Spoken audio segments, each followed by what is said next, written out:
So the attorneys at FFRF, as you can imagine, follow the Supreme Court pretty closely, especially when they have cases like the town of Greece versus Galloway before them, which involved government prayer. Is government prayer okay?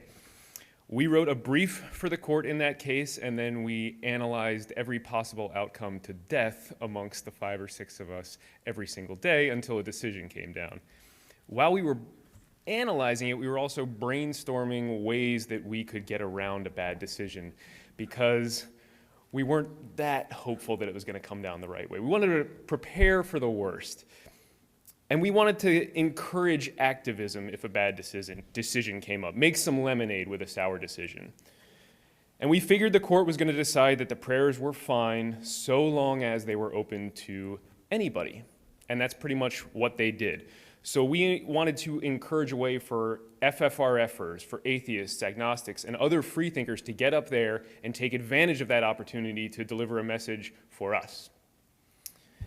So we came up with what we call the Nothing Fails Like Prayer Contest. And this award is given to an individual who is able to give opening remarks at a city council or government meeting that hosts these prayers. And in case you're wondering, there actually is censorship. From California to Florida, we've forced city councils to allow atheists in and to give these messages. And in several places in Florida, merely opening them up to the atheist or the Satanist in some cases has caused them to stop praying altogether.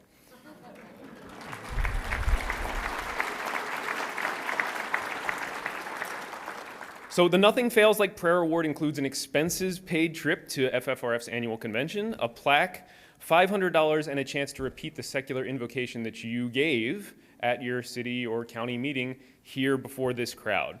And we've been publishing the nominations in Free Thought today, and they've all been really wonderful. But today we selected Brooke Mulder as the winner.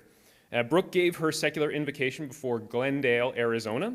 She's a native Floridian whose experiences have brought her through New York, Georgia, Washington State, and most recently, Arizona.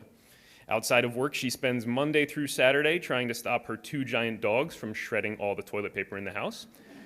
And her Sundays embroiled in a love-hate relationship with the Miami Dolphins. How's that going? A dedicated employee of Quicken Loans, Brooke also co-owns a strength and conditioning company with her husband of 6 years, Rich, who is also in the crowd to cheer her on. She enjoys Jane Austen, dueling pianos, live sports, and people who value logic. It is my pleasure to introduce Brooke Mulder and bestow the 2015 Nothing Fails Like Prayer Award to her. Come on up, Brooke.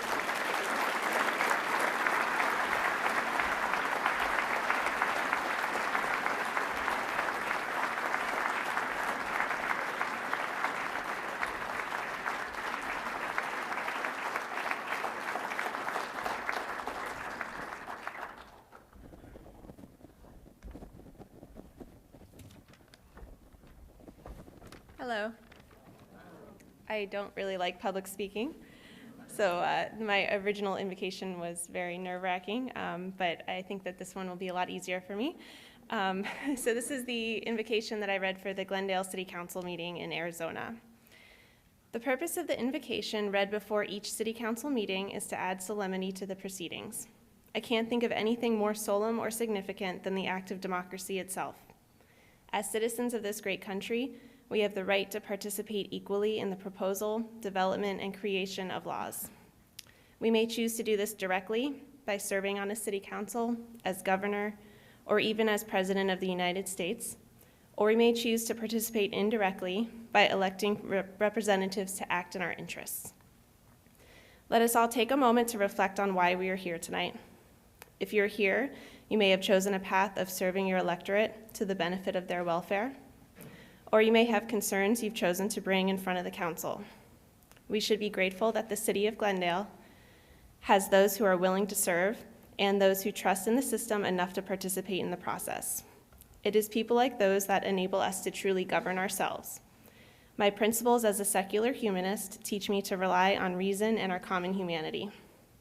A city council is an excellent illustration of how people can come together without supernaturalism to provide meaningful changes in each other's lives. I would like to leave you with a final thought from Thomas Jefferson. Educate and inform the whole mass of the people. Enable them to see that it is their interest to preserve peace and order, and they will preserve them. Thank you.